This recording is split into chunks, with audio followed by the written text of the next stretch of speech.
How to string a Ryobi BC30. The Ryobi BC30 is a gas-powered trimmer and brush cutter designed to trim areas of grass or weeds that are too thick or too overgrown for a lawnmower to handle effectively.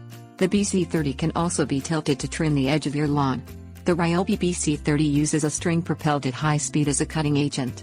Over time, the string wears down and needs to be replaced. The job is fairly simple, and the only tool you'll need is a scissors. Things you'll need: scissors, replacement string. Flip the Ryobi BC30 upside down so the spool retainer is facing up. Twist the spool to the right with your hand to loosen and remove the spool retainer. Cut 2 pieces of trimmer string 9 feet long, using a scissors. Place the end of one 9-foot long piece of string in the anchor hole. This will stop the string from coming loose once the Ryobi BC30 is in use. Wrap the string counterclockwise around the upper track of the spool retainer until roughly 6 inches is left on the string.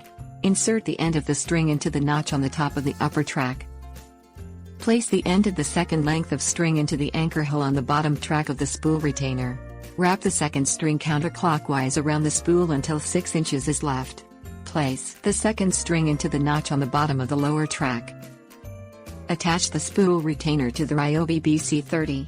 Place the spool retainer under the brush guard. Turn the spool retainer to the right to tighten and secure the spool retainer to the Ryobi BC30.